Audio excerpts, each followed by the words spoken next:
I wasn't expecting it, but I know that he blows up before press conferences and, you know, he's just getting some steam off, blowing some steam off. He said he wanted to fight you in your prime. Do you remember that? Yes, he did. I remember that. And I was like, he's not serious, is he? We didn't really take him too serious, but he did offer the... Shit myself, I don't know what I was seeing in his eyes. I remember my neck being sore because I was looking at him like that. I was shaking, if I'm being honest, genuinely. I came out of the video looking better than I felt inside. So people are giving me credit and saying, oh, well done, Frampton. But I literally didn't even say anything. All I could say was, it's just my opinion, John. But I was that petrified, I couldn't even explain why I had that opinion. You know, each to their own, and everybody's different. But John's, obviously, that's his character. He's a big man. He's an aggressive man, which is okay. I think he would admit to say that as well. Very passionate too, and backing his sons, which is good too. But sometimes there's a line, and he probably just steps over it. In a boxing match, come on, Carl Froch obviously wins. I hope I don't run into John anytime soon, but I have to try and be honest. It's just Carl Froch is a big, hard man himself, a lot smaller than John in terms of his size, but you know, he was I think a 3-time world champion, a Hall of Famer, fought everybody and anybody that was around in his era. I'd watch it anyway. And maybe I've actually asked Froch if he needs a corner man. I'll hold the bucket for him. As for John chasing Carl down, I mean, it's just, you know, I watched that and I was thinking, what did Carl do? Then I watched a couple of videos where Carl does have a go at Tyson, and I think, you know who fucked up there? Netflix. Why would you get someone that clearly doesn't really like Tyson on a Tyson card, or at least in the studio to present? So you can understand why John's like, well, you're making money off my son fighting. No, I don't. I kind of get that. But also on my side, I was like, well, you can't even talk about anyone now without people getting upset. Like, if Carl can't talk about you as an ex-world champion, then fuck me, I do not have a chance. So it just kind of made me feel like everyone's a bit too sensitive, really. But look, I like John, I like the Furies, I like all of them. I've always said that I think they bring so much excitement to the boxing game. Shane, Tyson, John, all their clan, Tommy. But they can't get upset at someone like Carl having an opinion. They should be able to have an opinion without someone screaming and shouting at you. That's my thoughts on it. Who wins, Carl Froch, John Fury? I'd watch it. Do you know what I mean? I don't think I could back against anyone to beat Carl Froch on the cobbles. Even on the cobbles? It's a big lump, John Fury, and he is getting on a little bit, but there might be a few illegal moves from John Fury. But Froch is a hard bastard.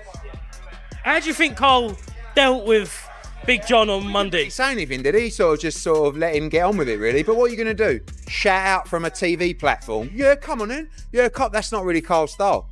Let's see if that actually gets in this kind of range.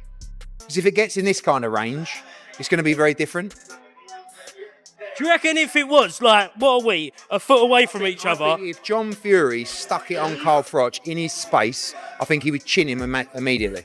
Really? Even live on Netflix? Yes. Because these guys, they don't allow you to do, you can't do that. Do you remember David Hay and Derek Chisora? So Hay was the same thing. Once someone comes, Hay's like, I've got no choice. What do you want me to do? Stand there and just let him get in my face? No, I had to chin him. And that's what these guys do. So if they get in that kind of range, might be interested. Is it good promotion? This caused a lot of debate, John Fury, over the past 48 hours. Good promotion for what? Is it going to help sell tickets for Fury Makhmedov? Probably not really. Is it going to create noise? Absolutely. So yeah, look, anything that creates noise is, you know, can be effective, but for the fight, I don't mean it does a lot for the fight, but it's John Fury. At a distance, with my binoculars on, something was going on. I'd imagine it's Carl having a go at the Furies, probably over his time on his channel, maybe, I'm guessing, and John didn't like that and wants to have a fight with him, something like that. It was something like that. I don't think he was still necessarily turning down a fight. What I do know is that John Fury and Carl Froch on the cobbles will be fun. I think they both have a good fun doing that, but I'm sure it's all fun and games. They like to say what they believe. They like to say something that's controversial, and they're two big characters. And we love having them around the sport, so let's leave them to work that. I like John Fury. I've met him on a number of occasions, and I've always felt him to be a very educated voice around boxing. Its recent incarnation over the last 2 or 3 years of John becoming front and center of the circus, like a Cirque du Soleil horror show. I think that's embarrassing. I think Carl Froch is putting in a video. By the way, Carl Froch is standing right there when he's saying, where is he? Carl Froch is doing his first broadcast for Netflix. He doesn't want any of this. The one thing I don't think Carl Froch is frightened of is John Fury. I know it's theatrics. I know it's part of the show. I know it brings noise, and I suppose in its space it does its job. But is it not just a tad embarrassing? Listen, you said it yourself, in its space it does a job, and I think we live in that world today where now people, you know, it was a press conference that was always going to be maybe a little quiet because Makhmedov doesn't speak particularly great English. He's not really going to say too much. Tyson Fury done his thing, and he was talking about Anthony Joshua and the tragedy there and the circumstances for him coming back into boxing. That was all great. But that John Fury always adds a little bit of spice, and that's what gets people watching. So I suppose it's done its work, and you've got your own opinion on whether it was embarrassing or not embarrassing. Is it good spice, Polly? Is it good spice? I'll tell you what. Listen. From one side, I'm a fan of Netflix getting involved in boxing because it broadens it out in so many viewerships. But on the other end, I sometimes question what Netflix puts on. And I'm saying, do they really have the best interest of boxing, or are they just looking for the clickbait of the moment?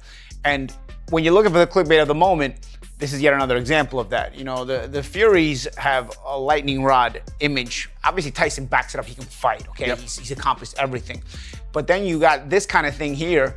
You know, you make the point about Makhmedov's not really an opponent that's going to sell the fight either. You know, Fury's just coming back in as well. People love a train wreck, man. You know, I hate to say it. We're in a generation where the train wreck sells. In the world of boxing, whenever the Fury clan is involved, drama is part of the contract. But recently, things took a bizarre tone during a Netflix broadcast. John Fury, father of the Gypsy King, went on a verbal rampage against none other than the Cobra, Carl Froch. Froch is a 3-time world champion and a Hall of Famer, but John didn't seem to care about the resume. He offered a fight, claimed he wanted Froch in his prime, and threatened a showdown on the cobbles. Was this genuine heat, or just another chapter in the John Fury horror show? According to those on the ground, the atmosphere was thick with genuine tension. One witness admitted, "I was shaking, to be honest. My neck was sore from looking up at him." While the cameras make it look like entertainment, the raw aggression from John was enough to make anyone petrified. But why the hate? It boils down to opinions.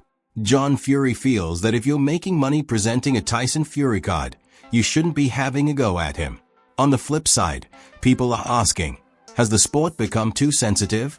If a former world champion like Carl Froch can't give a critical opinion without being screamed at, does anyone in boxing have a voice anymore? There's a bigger question here. Is this good for boxing? Some call it embarrassing. They see John Fury's recent persona as a circus act that takes away from the sport's integrity. When an opponent doesn't speak much English or isn't a massive name, John often steps in to provide the spice needed to sell tickets. Critics argue that Netflix might just be looking for the clickbait of the moment rather than the best interests of boxing. We live in a generation where a train wreck sells. People love to watch the chaos, even if it feels scripted or over the talk.so. If they actually met on the street, on the cobbles, who wins? John Fury is a big lump, an aggressive man who isn't afraid of a few illegal moves. But Carl Froch is a hard bastard who has fought everyone in his era. Ultimately, John and the Furies bring excitement and noise that keeps the sport relevant. Whether you love the drama or find it cringeworthy, you can't help but watch.